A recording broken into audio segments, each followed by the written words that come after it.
یعنی بہترین ساتھی اور بہت بڑا مددگار ہے۔ اگر یہ لوگ اب بھی نہیں مانتے تو نہ مانے، یہ تمہارا کچھ بھی بگاڑ نہیں سکیں گے۔ جس طرح اللہ نے غزوہ بدر میں تمہاری سرپرستی کی اور تمہاری مدد کی، آئندہ بھی ان کے مقابلے میں تمہاری سرپرستی اور مدد کرتا رہے گا، اور اللہ سے بڑھ کر اچھا سرپرست اور مددگار کون ہو سکتا ہے؟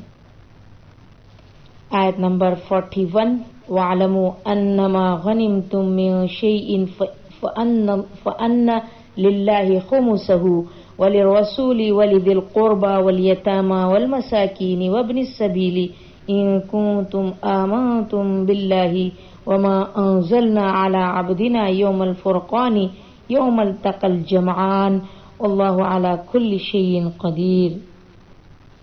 وَعَلَمُوا، اور تم جان لو، انما جو کچھ غنیمتم تم غنیمت لو، من سے شیئن کسی چیز، کوئی چیز، فَأَنَّ سو للہ اللہ کے واسطے، خمسہ اس کا 5واں حصہ، ولرسول اور رسول کے لیے، ولذی القربى اور قرابت داروں کے لیے، والیتامى اور یتیموں، والمساکین اور مسکینوں، وابن السبیل اور مسافروں، ان اگر کنتم تم ہو، آمن تم ایمان رکھتے باللہ اللہ پر، وما اور جو انزلنا ہم نے نازل کیا، علی عبدنا اپنے بندے پر، علی کا معنی پر، یوم الفرقان فیصلے کے دن، یوم التقى الجمعان جس دن دونوں فوجیں بھڑ گئیں، حملہ آور ہو گئیں، واللہ اور اللہ علی پر کل شیء ہر چیز قدیر قدرت والا۔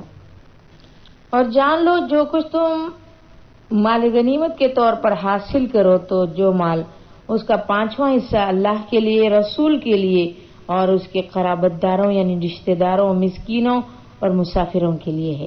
اگر تم اللہ پر ایمان رکھتے ہو اور اس فتح و نصرت پر یعنی کامیابی اور مدد پر جو فیصلے کے دن ہم نے اپنے بندے پر نازل کی تھی، جبکہ دونوں لشکروں میں مقابلہ ہوا، اور اللہ تعالی ہر چیز پر قادر ہے۔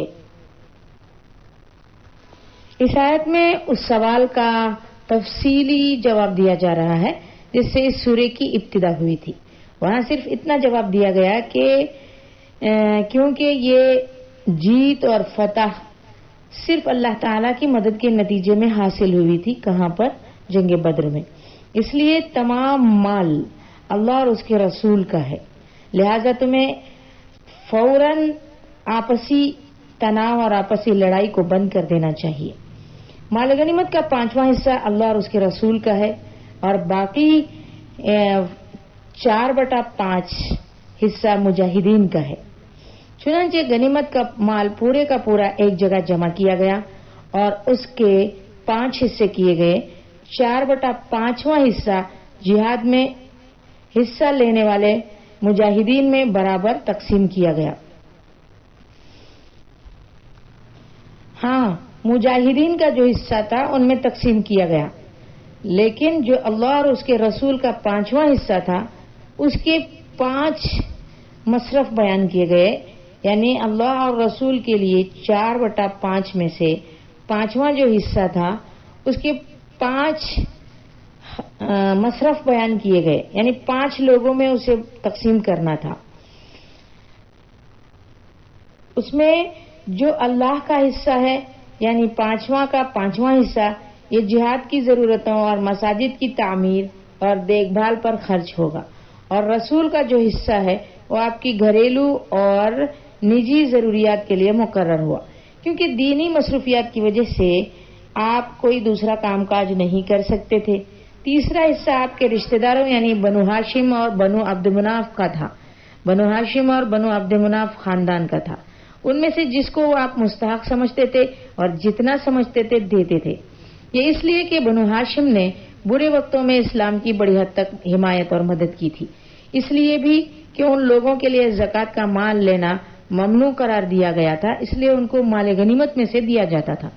چوتھا اور 5واں حصہ محتاجوں اور مسافروں کی ضروریات کو پورا کرتا تھا، یعنی چوتھا اور 5واں حصہ مسافروں کی ضرورتوں کو پورا کرنے میں دیا جاتا تھا۔ مطلب مال غنیمت کے 5 حصے کیے جاتے تھے، 4 حصے مجاہدوں کو تقسیم کیے جاتے تھے، 5واں حصہ اللہ اور اس کے رسول کا ہوتا تھا،